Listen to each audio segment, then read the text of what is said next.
Hi, and welcome to the cold storage bonus lecture. There was a request to discuss how cold storage works, and I thought that it would be a really good idea to record a lecture on that. Okay, so I'm going to discuss cold storage using the regular Bitcoin Qt wallet client. There are many other clients that exist, and the mechanisms to back them up and recover them, and also to store Bitcoins offline, will be a little bit different. But this is the most popular client, and it comes from bitcoin.org. Let me go ahead and show you the website real quick. Okay, and if you click on wallets on bitcoin.com, see here, yes, choose your wallet, excuse me.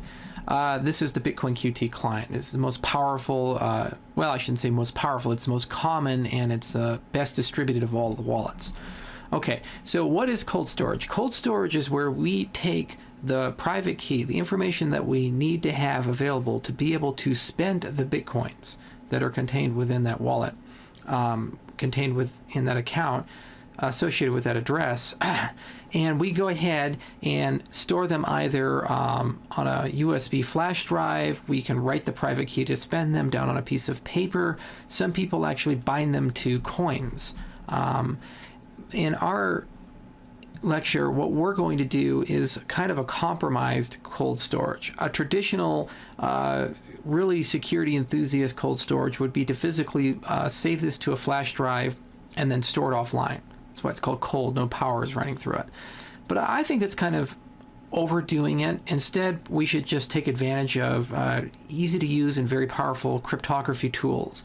So what we're going to do instead is we're going to use AES Crypt, which is a completely free piece of software, which is really easy to install and very easy to use. And they also accept Bitcoin donations, so they're kind of friendly with the Bitcoin community. And we're going to use this to go ahead and encrypt our backup wallet folder, and then we're going to store that online. And I'm going to show you how this entire process works. Okay, so let's start with the Bitcoin wallet. So this is one of my Bitcoin wallets, and you'll see it doesn't have a lot of money in it, but it does have enough money so that we can actually see balance changes. And there's a transaction ledger and so forth.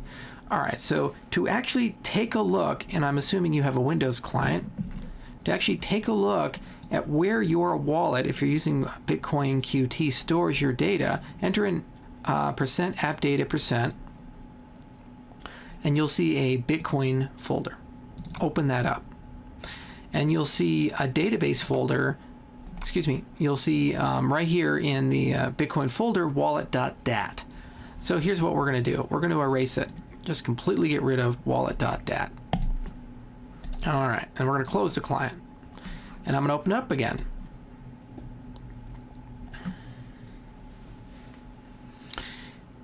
And what happens is that when you open Bitcoin Qt, the wallet will look for that wallet.dat file. If it doesn't find it, it'll create a new one, and it'll assume this is a new wallet. You'll notice that my balance is now gone.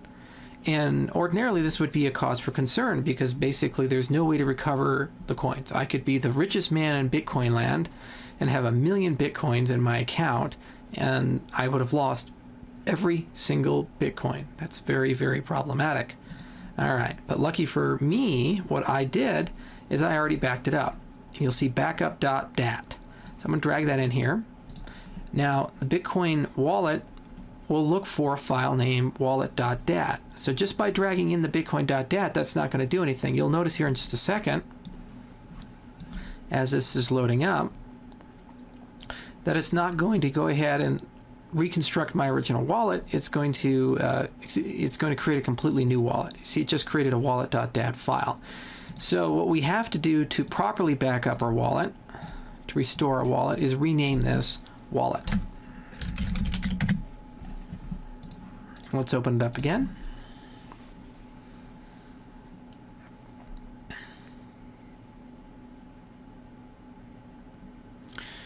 And it just takes a moment.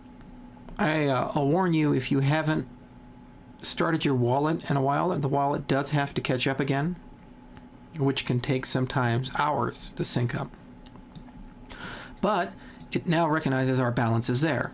Okay, so that's how you import a backup. So how do you make a backup, and how do you make a backup secure? So the first thing you do is you click File, Backup Wallet. And you call your backup anything you want. I like to call them backup.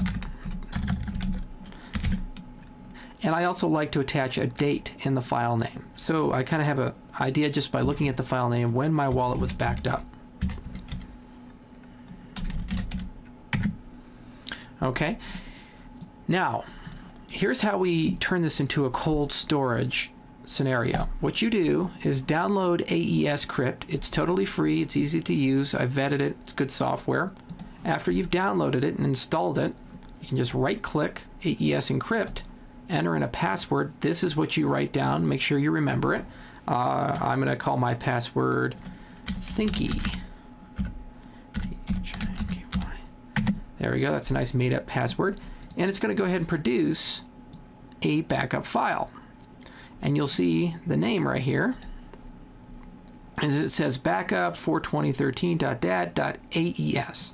To give you an idea about the AES encryption standard, it stands for Advanced Encryption Standard. It is probably the best way of encrypting files and decrypting files that we've ever invented. It's very fast. It's incredibly secure.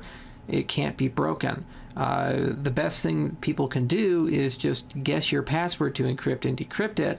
So I'd recommend using a passphrase, maybe like a quote from a book, like the sky glistened or something like that. Something that you can remember that's more than 10 or 15 digits long. And if you do that, it's nearly unbreakable, even with rainbow tables and other such things. So with this file, we're now going to cold store it. So there's two ways you can store this. You can just drag and drop this AES file to a flash drive and just set it somewhere. You could even, for the sake of the argument, if you're not worried about losing the flash drive, put your password to decrypt it on that. Although that would be kind of defeating the security. I wouldn't recommend doing that. But I would recommend writing something down that you can remember this password somehow, some way, something that will remind you of it. But that's cold storage. It's basically taking this backup and storing it somewhere.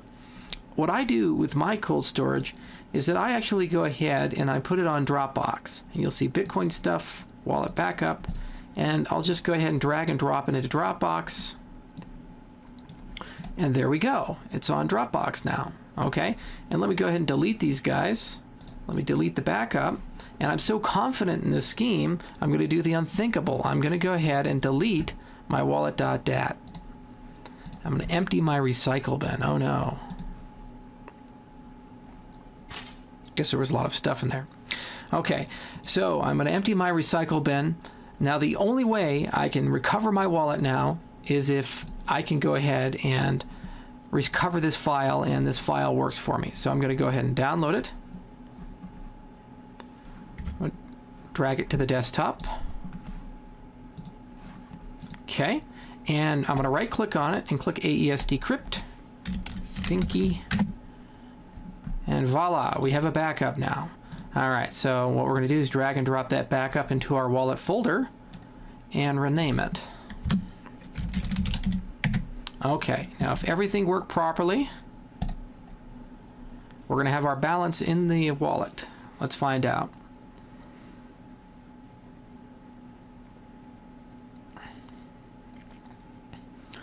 The moment of truth.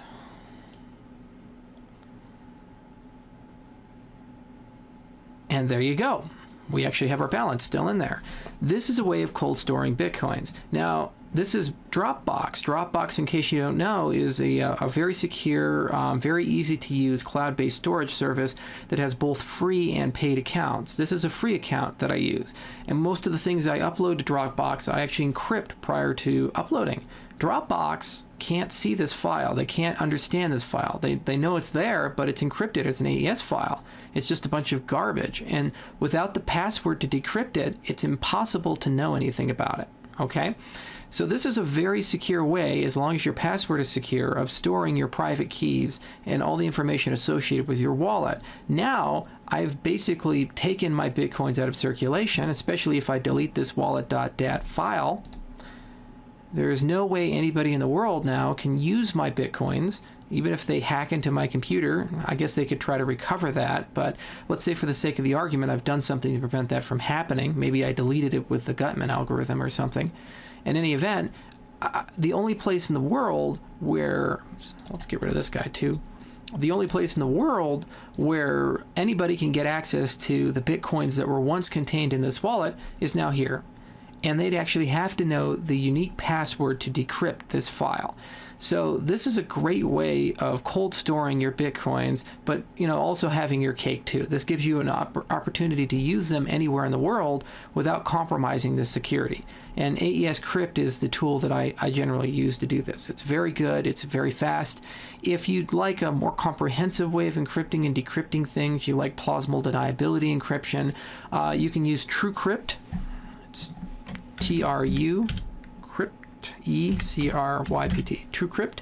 That's another service that you can use to go ahead and encrypt and decrypt things. TrueCrypt is considerably harder to use than AES Crypt. You notice that all we had to do was just right-click, click encrypt, click decrypt, and you're done. And you can use AES Crypt for basically anything you want to encrypt or decrypt. Remember, though, write your password down somewhere. If you forget the password, you can't decrypt the backup. And if you can't decrypt the backup, well, then you don't have access to your Bitcoins, and they're dead for everyone, not just you. So that's all I have for you. If this lecture didn't make any sense or you have some questions, go ahead and feel free to ask me. I'm always available. And in any event, have a wonderful day, and thank you so much for listening.